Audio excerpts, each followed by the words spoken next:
आज हम ACSC विषय हेतु रेजिस्टेंस के विभिन्न पैरामीटर के बारे में जानेंगे, यानी इसकी स्पेसिफिकेशंस के बारे में जानेंगे, जैसा कि resistance tolerance, resistance noise, voltage coefficient, frequency response, stability, reliability, temperature rating, temperature coefficient of resistance and power rating. Tolerance, जैसा कि आप जानते हैं, टॉलरेंस किसी भी कंपोनेंट के एक विशेष परिस्थिति में काम करने की क्षमता है कि वो किस रेंज में वो काम कर सकता है। टॉलरेंस को परसेंटेज ऑफ डेविएशन के रूप में दिखाया जाता है कि जैसे 100 ओम का रेजिस्टेंस है, उसमें टॉलरेंस ±10% है, तो वो 90 से 110 ओम के बीच में सही ढंग से काम करेगा। कलर कोडिंग में जैसा कि आपने जाना कि टॉलरेंस को फोर्थ बैंड यानी 4 बैंड का रेजिस्टेंस है तो चौथी बैंड से दिखाया जाता है। यदि कोई कलर नहीं तो 20%, सिल्वर है तो 10%, गोल्ड है तो 5%, रेड है तो 2%, ब्राउन का 1%, ग्रीन का 0.5, ब्लू का 0.25, वॉयलेट का 0.1%।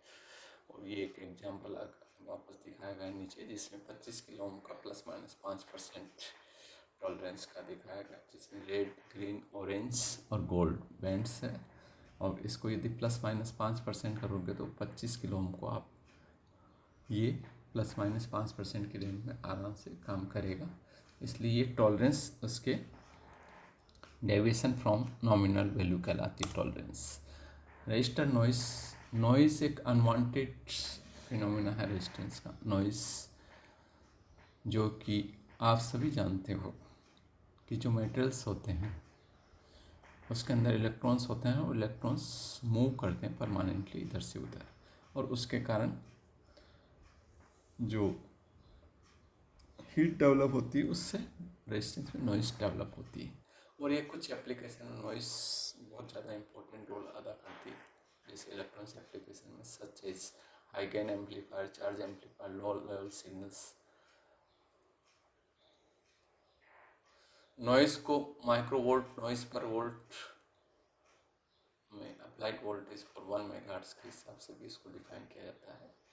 1 मेगाहर्ट्ज बैंडविड्थ पे नॉइस दो तरह की होती है, थर्मल नॉइस और current noise.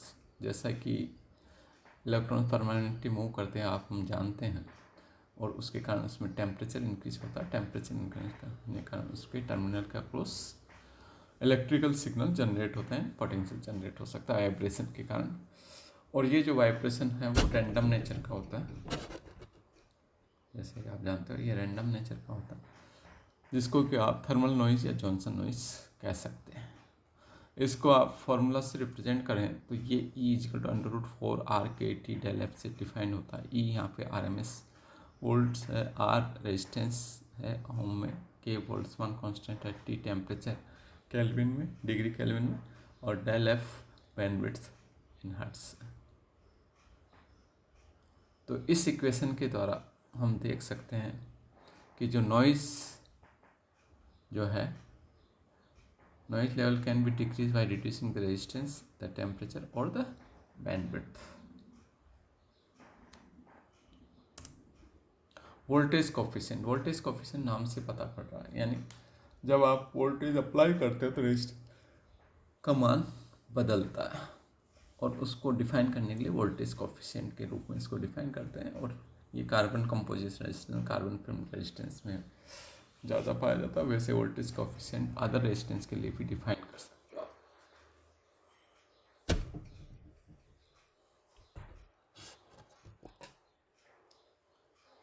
Frequency response, resistance का मान जब फ्रीक्वेंसी के मान में परिवर्तन होता है तो बदलता है, और इसको डायरेक्टली हम मेजर कर नहीं सकते, इसको प्लॉट किया जाता है ग्राफ पर इन डेसिबल, यानी जो आपकी पावर है अप्लाइड पावर के अकॉर्डिंग, और फ्रीक्वेंसी जिस हिसाब से बदल रही है उसको डेसिबल में मान लेते हुए उसके रेस्पॉन्स को मेजर किया जाता है। स्टेबिलिटी नाम से पता पड़ रहा है, स्टेबिलिटी का मतलब एक सर्टेन कंडीशन में रेजिस्टेंस का मान कितना स्टेबल है, यानी जब फील्ड या प्रैक्टिकल एप्लीकेशन में रेजिस्टेंस को काम में ले जाता है तो उसको एक स्पेसिफिक टाइम के लिए स्पेसिफिक लोड ह्यूमिडिटी, स्ट्रेस और एम्बिएंट टेम्परेचर पे उसके मान को देखा जाता है। वो नॉमिनल वैल्यू में स्टेबल कितना रहता है उसको स्टेबिलिटी के रूप में जाना जाता है। टेम्परेचर, ह्यूमिडिटी, ये इनमें यदि ह्यूमिडिटी लेवल बदलेगा तो उसका रेजिस्टेंस का मान बदलेगा, टेम्परेचर बदलेगा तो उसका रेजिस्टेंस का मान बदलेगा। इसलिए स्टेबिलिटी को इन पैरामीटर के सापेक्ष देखते हुए मेजर किया जाता है। रिलायबिलिटी मतलब कितना रिलायबल है। रिलायबल का मतलब वो अपने नॉमिनल मान पे कितना काम कर रहा है, और इसको देखने के लिए हम दो फैक्टर्स में इसको डिफाइन करते हैं। One is the mean time between failure and second one is failure rate पर 1000 आवर्स, यानी कितने घंटे वो उसको काम में लिया गया उसके हिसाब से, और एक मीन टाइम यानी पर्टिकुलर टाइम के हिसाब से उसको देखते हुए इस हिसाब से इसकी रिलायबिलिटी को देखा जा सकता है। टेम्परेचर रेटिंग, टेम्परेचर का सबसे ज़्यादा प्रभाव रेजिस्टेंस के मान पे पड़ता है। जैसे कि आप अप्लाई करते हो तो पावर यदि उसमें से फ्लो होती है, पावर के कारण उसमें हीट डेवलप होगी तो उसमें टेम्परेचर जनरेट होगा। तो टेम्परेचर रेटिंग को the maximum allowed temperature range where the register में use safely in the circuit is called the temperature rating. आप इसको कमर्शियली प्रैक्टिकली उसकी अलग अलग टेम्परेचर रेंज होती है। जैसे मिलिट्री एप्लीकेशन के लिए टेम्परेचर रेंज किसी भी कंपोनेंट की जैसे रेजिस्टेंस की अलग होती है, फील्ड एप्लीकेशन के लिए अलग रहती है, अप्लायंसेस के लिए टेम्परेचर रेंज अलग रहती है। तो यहाँ एक एग्जांपल के रूप में मैंने दिखाया है कि रजिस्टर में भी rated at full load up to +90 degree और derated to no load at 150 degree centigrade. Temperature coefficient of resistance, temperature coefficient जो टेम्परेचर रेटिंग को हम टेम्परेचर कोफिशिएंट से कैरेक्टराइज कर सकते हैं। टेम्परेचर कोफिशिएंट ऑफ रेजिस्टेंस जो है कि एम्बिएंट टेम्परेचर को उसका रेजिस्टेंस का मान कितना बदल रहा है, और इसको पार्ट पर मिलियन पर डिग्री सेंटीग्रेड से रिप्रेजेंट करते हैं। इसका फॉर्मूला है TCR = R2 - R1 upon R1 multiply with T2 - T1 difference and multiply with 10⁻⁶।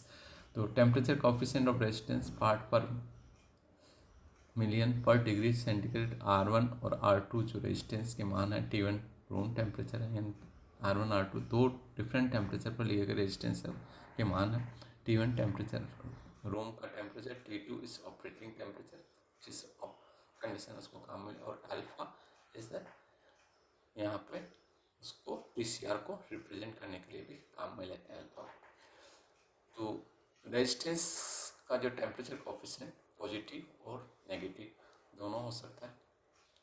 Positive temperature coefficient में रेजिस्टेंस का मान बढ़ता है जैसे जैसे टेम्परेचर का मान बढ़ेगा। नेगेटिव टेम्परेचर कोफिशिएंट के केस में रेजिस्टेंस का मान घटता है जैसे जैसे टेम्परेचर का मान बढ़ता है।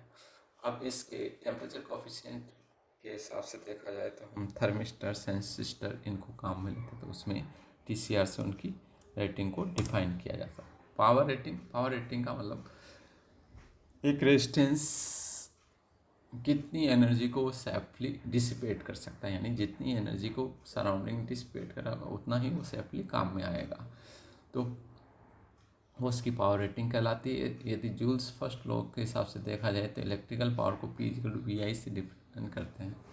तो when the electrical power equal the dissipated heat, and dissipated heat जो है आप डिसिपेट कर रहे हो, रेडिएशन, कन्वेक्शन, कंडक्शन किसी भी माध्यम से हो सकती है। The temperature of resistor will be stabilise, यानी जितना ले रहा है जितना दे रहा है वो बराबर हो जाएगा, तो उसका टेम्परेचर मेंटेन रहेगा। और ये जो डिसिपेशन है उस रेजिस्टेंस की बॉडी का अराउंड इक्वल नहीं होता है, क्योंकि जो पावर डिसिपेशन है वो अलग अलग हिस्से में अलग अलग होता है। जैसे बॉडी के सेंटर में टेम्परेचर ज़्यादा रहता है और टर्मिनल्स की साइड में टेम्परेचर कम रहता है। Thank you. इस प्रकार आपने सभी रेटिंग्स के बारे में जाना जो कि ECSP के फर्स्ट चैप्टर का various parameter related with register. इसके अलावा भी बहुत सारी रेटिंग्स है जिसको आप जान सकते हो, लेकिन सिलेबस के हिसाब से इन रेटिंग्स को आप आराम से देख सकते हैं और अपने सिलेबस में के अकॉर्डिंग इनको पढ़ के काम में ला सकते हैं। नेक्स्ट जो क्लास होगी उसमें हम कुछ रेजिस्टेंस के कंस्ट्रक्शन डिटेल स्पेसिफिक एप्लीकेशंस के बारे में